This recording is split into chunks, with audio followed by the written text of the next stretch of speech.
Hey, this is David Drinks coming to you from the Med Gym. Today, I want to talk with you about how you can make your New Year's resolutions last all year in 2025. Let's face it, we all start the year with great expectations, a lot of momentum. If you're anything like me, you like to kind of review what happened in the last year. You like to look forward to the next year with hope that you're going to accomplish something that's going to help you move forward. And when it comes to fitness, many people are setting new resolutions, new goals in January. But as you know, they always fall off by February. And I want to take some time today to help you learn some key strategies for making sure the excitement that we have in January doesn't just stay in January, but we actually build systems and habits that allow you to carry that fitness goal all the way through 2025 and hopefully even beyond for a lifetime of health and fitness. So let's talk about 10 proven strategies that are going to take you from setting the goal, being excited about a new year of fitness, to actually seeing it throughout the whole year. So I'm going to walk you through each strategy one by one and help you build a system to take that goal and make it a reality. Strategy number one is you actually have to set a goal. I know that many of you may be over the idea of goal setting. You tried and failed in the past. You had aspirations that didn't work out for one reason or another. A lot of times we attribute that to a lack of motivation. We attribute it to circumstances that are beyond our control. Many people have just given up on goal setting. And look, I get it, but here's the thing. If you don't have a goal, if you don't have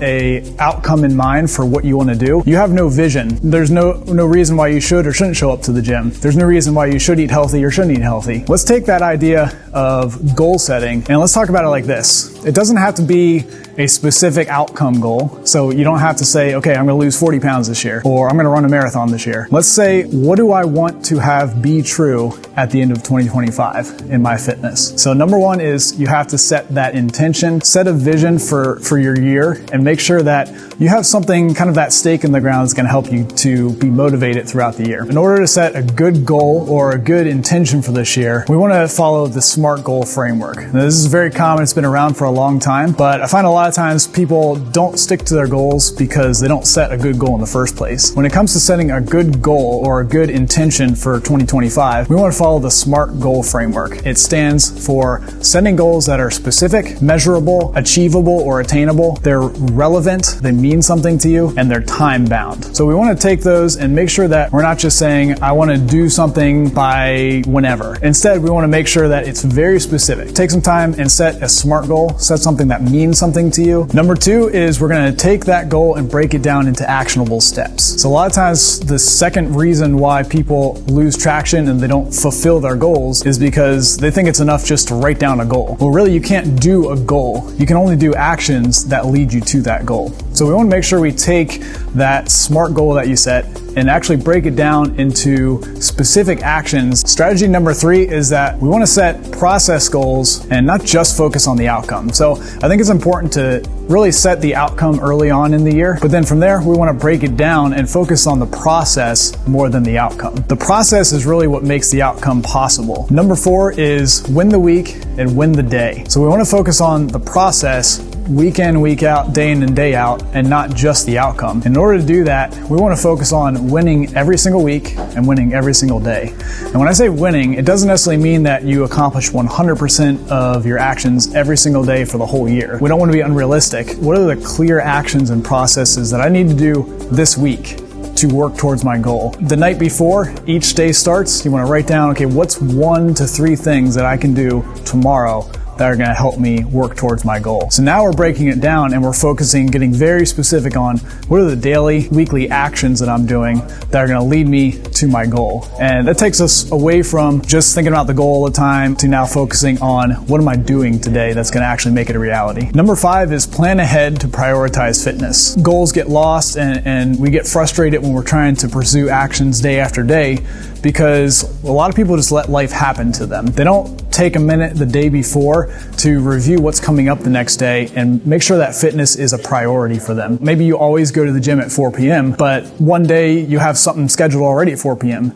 Well, a lot of times you just get to that day and you're like, oh, I can't go to the gym. But instead of that, we want to take a look the day before and then be flexible, work around that scheduling issue and make sure that we're planning ahead for the day in advance to prioritize fitness. So if you can't go to the gym at your normal time, What are you going to do instead to still make sure you're making progress towards your goal? Number 6 is add accountability. Super important for long-term success with any goal. So accountability really just means that you have someone that you're answering to.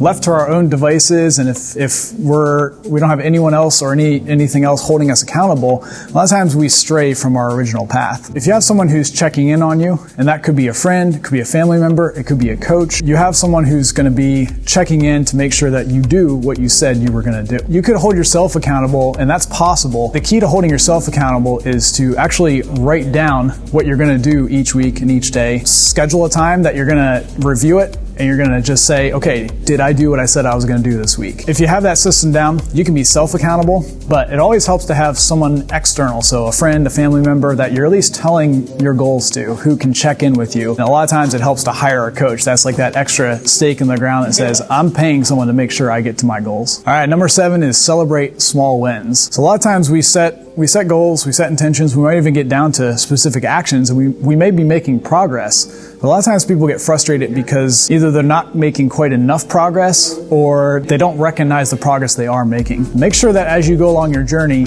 you make it a point every week or every month to review, what did I do positive this week? What are the wins that I had? So you're not just focusing on what you haven't done, but you're actually taking time to focus and celebrate the things you have done. And how you celebrate is up to you. You could just give yourself a little pat on the back. You could tell a friend or tell a coach and they can celebrate with you. You can purchase something that is rewarding. Just make sure it doesn't derail your goals like cake. But we want to make sure that we're rewarding ourselves somehow, giving yourself a little bit of that, like, okay, I'm doing all right, I'm on track, or I've done something positive this year. All right, number 8 is be flexible and forgiving. A lot of times, depending on your personality, if you miss a day or if something throws you out of your routine, it's really hard to be flexible and to kind of be forgiving with yourself and make sure you get back on track. So over the course of a full year, you're going to have things that throw you off track. Things are not going to go according to plan. I can guarantee that. The key with success long term is making sure you're flexible enough and you're also forgiving with yourself enough to say, okay, I missed yesterday. I didn't do anything for my fitness. I'm not going to do that twice in a row. So don't miss twice. If you fall off the horse one day or 1 week, make sure you get back up the next day or the next week and keep going. Number 9 is measure progress beyond the scale. And this one I thought was important because so many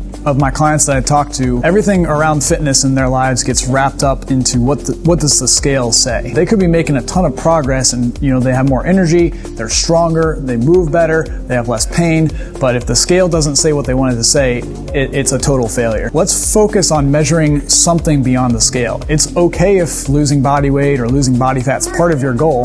That's a great goal to have.